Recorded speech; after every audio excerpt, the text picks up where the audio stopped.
नमस्ते दोस्तों, आज की कहानी है डॉक्टर विवेक के पास मरीज बीमारी के आखिरी दिनों में ही आते थे। वे अक्सर चिल्लाते हुए बस यही कहते कि तुम एक दिन और पहले नहीं आ सकते थे। इसका कारण भी साफ था, डॉक्टर की बड़ी फीस। और इससे भी ज्यादा महत्वपूर्ण बात यह कि कोई यह नहीं मानना चाहता कि आखिरी समय आ गया है और डॉक्टर विवेक के पास जाना चाहिए। मरीज का आखिरी समय और डॉक्टर विवेक जैसे एक दूसरे से मिलजुल गए थे।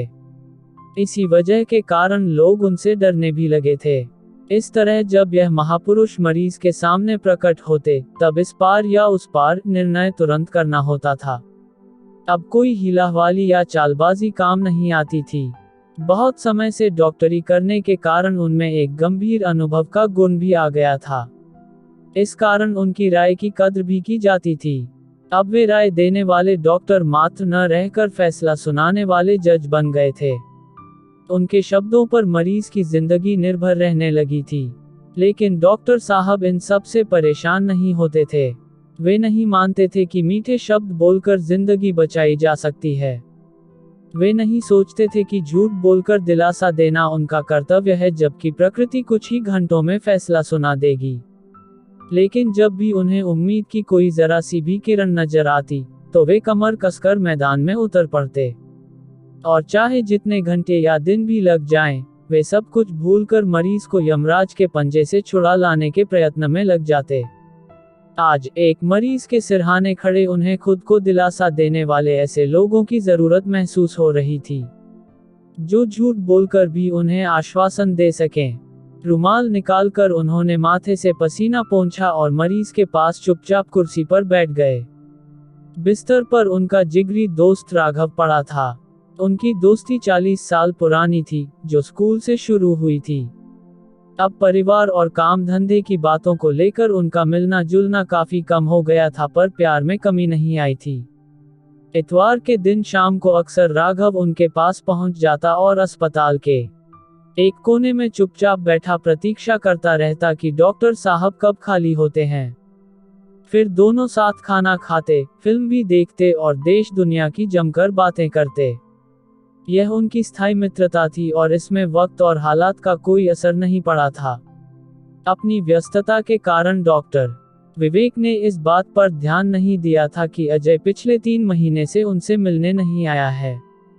एक दिन सुबह जब उन्होंने मरीजों से भरे अस्पताल की एक बेंच पर उसके बेटे को इंतजार करते देखा, तब उन्हें यह याद आया, फिर भी वे घंटे भर तक उससे बात करने का वक्त नहीं निकाल सके।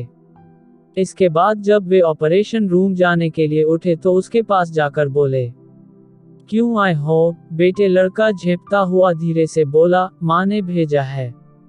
बात क्या है? पापा बीमार हैं। आज ऑपरेशन करने का दिन था और 3 बजे तक वे फुर्सत नहीं पा सके। इसके बाद वे तुरंत एक पास में स्थित मित्र के घर के लिए चल पड़े। अजय बिस्तर पर पड़ा सो रहा था। डॉक्टर साहब उसके सिरहाने जा खड़े हुए और पत्नी ने पूछा, यह कब से बीमार है? 1.5 महीना हो गया डॉक्टर साहब। किसका इलाज चल रहा है? एक पड़ोसी डॉक्टर का। हर तीसरे दिन आते हैं और दवा देते हैं। नाम क्या है उनका? वो नाम उन्होंने कभी नहीं सुना था और बोले, उन्हें मैं नहीं जानता। लेकिन तुम्हें मुझे तो कुछ बताना था। तुमने खुद क्यों खबर नहीं की? हमने सोचा आप व्यस्त होंगे और व्यर्थ में आपको परेशान करना होगा। पत्नी ने बड़ी दयनीयता से कहा। वह काफी परेशान नजर आ रही थी। डॉक्टर समझ गया, अब गंवाने लायक वक्त नहीं बचा है। उन्होंने कोट उतारा और बक्सा खोला। इंजेक्शन ट्यूब निकाली, सुई खौलते पानी में रख दी। पत्नी उन्हें यह सब करते देखकर और भी परेशान होने लगी और सवाल पूछने लगी। अब सवाल मत करो, डॉक्टर ने जोर से कहा। उसने बच्चों पर नजर डाली, जो खौलते पानी में सुई को उछलते देख रहे थे। वे बोले, बड़े लड़के को यहीं रहने दो, बाकी सबको किसी और कमरे में भेज दो। मरीज की बांह में इंजेक्शन लगाकर वे कुर्सी पर बैठ गए और घंटे भर उसे देखते रहे। मरीज शांत पड़ा था। डॉक्टर के चेहरे पर पसीना निकल आया और थकान से आंखें मूंदने लगी। मरीज की पत्नी कोने में खड़ी चुपचाप सब कुछ देख रही थी। फिर धीरे से बोली, आपके लिए कॉफी बनाऊं? नहीं, हालांकि भूख से वे बेहाल हो उठे थे। उन्होंने दोपहर का खाना भी नहीं खाया था। थोड़ी देर बाद वे उठे और बोले, मैं बहुत जल्द लौट आऊंगा। इन्हें बिल्कुल मत छेड़ना। थैला उठाया और बाहर खड़ी कार में जा बैठे। 15 मिनट में वे वापस आ गए, साथ में एक नर्स और सहायक भी थे। पत्नी से बोले, मैं एक ऑपरेशन करूंगा। क्यों, क्या हुआ है? पत्नी ने घबराकर पूछा। बाद में बताऊंगा। अभी तुम लड़के को यहाँ छोड़ दो और पड़ोसी के घर चली जाओ, और जब तक मैं बुलाऊं नहीं, वापस मत आना। पत्नी बेहोश होकर जमीन पर गिरने को हुई, लेकिन नर्स ने उसे संभाल लिया और बाहर जाने में मदद की। रात को करीब 8 बजे मरीज ने आंखें खोलीं और बिस्तर पर धीरे से हिला। सहायक बहुत खुश हुआ और कहने लगा, अब ये जरूर ठीक हो जाएंगे। डॉक्टर ने भावहीन आंखों से उसे देखा और धीरे से कहा, इसे ठीक करने के लिए मैं कुछ भी करने को तैयार हूँ। लेकिन इसके दिल का क्या होगा? नाड़ी में तो सुधार हुआ है। ठीक है, लेकिन इस पर भरोसा नहीं किया जा सकता।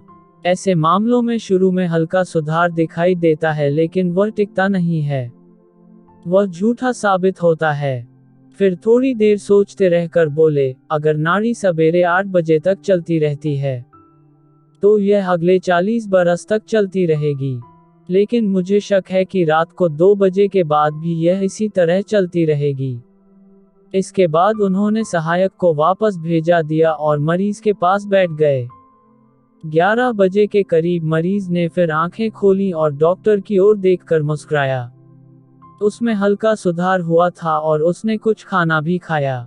घर भर में चैन और खुशी की लहर दौड़ गई।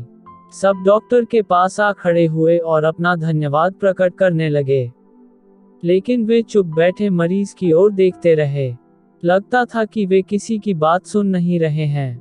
पत्नी पूछने लगी, अब ये खतरे से बाहर हैं? बिना सिर घुमाए उन्होंने कहा, इन्हें हर 40 मिनट बाद ग्लूकोज और ब्रांडी देती रहो। 2 चम्मच काफी होगी।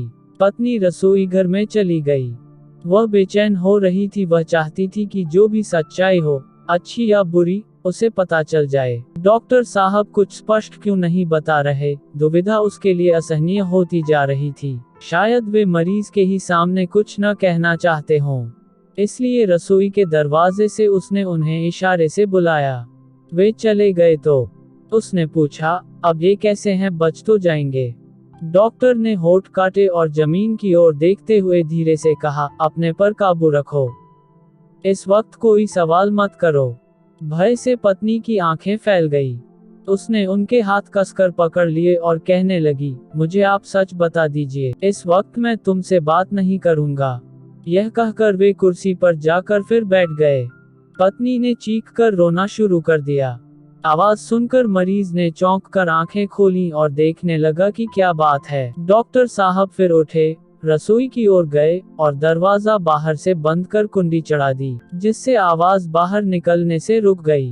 वे फिर कुर्सी पर आकर बैठे तो मरीज ने धीरे से पूछा, क्या आवाज थी? कोई रो रहा था क्या? डॉक्टर ने कहा, तुम अपने पर जोर मत डालो, बात मत करो, सोने की कोशिश करो। मरीज ने फिर पूछा, क्या मेरा जीवन अब नहीं? मुझसे मत छिपाओ। डॉक्टर ने अस्पष्ट सी कुछ ध्वनि की और कुर्सी पर बैठे रहे। उनके जीवन में ऐसी स्थिति कभी नहीं आई थी। लिपापोती उनके स्वभाव में नहीं थी, इसी कारण लोग उनके शब्दों को बहुत महत्व देते थे। उन्होंने मरीज की तरफ एक नजर डाली। उसने इशारे से उन्हें पास बुलाया और धीरे से कहने लगा, मैं जानना चाहता हूँ कि और कितना जीऊंगा। मुझे वसीयत पर दस्तखत करना है, वह तैयार रखी है। पत्नी से कहो, उसे उठा लाए और तुम गवाह के दस्तखत कर देना। डॉक्टर बोला, इस वक्त अपने पर दबाव मत डालो, शांत रहने की कोशिश करो। लेकिन यह कहते हुए वे स्वयं को मूर्ख महसूस कर रहे थे। सोचने लगे, कितना अच्छा हो मैं इस सब से बचकर किसी ऐसी जगह चला जाऊं जहां मुझसे कोई सवाल न पूछा जा सके। मरीज ने अपने कमजोर हाथों से डॉक्टर की कलाई फिर से पकड़ ली और जोर देकर कहने लगा, राम, यह मेरा सौभाग्य है कि इस वक्त तुम यहाँ मेरे पास हो। मैं तुम्हारे शब्दों पर विश्वास कर सकता हूँ। मैं जायदाद का मामला सुलझा कर जाना चाहता हूँ, नहीं तो मेरे बाद पत्नी और बच्चों को बड़ी परेशानियों का सामना करना पड़ेगा। तुम्हें सुब्बिया और उसके लोगों की जानकारी है, वक्त रहते मुझे दस्तखत कर लेने दो। बताओ ठीक है, लेकिन जरा ठहरो, डॉक्टर ने उत्तर दिया और फिर वे उठे और बाहर अपनी गाड़ी में जाकर बैठ गए। सोचने लगे, घड़ी देखी तो आधी रात हो चुकी थी।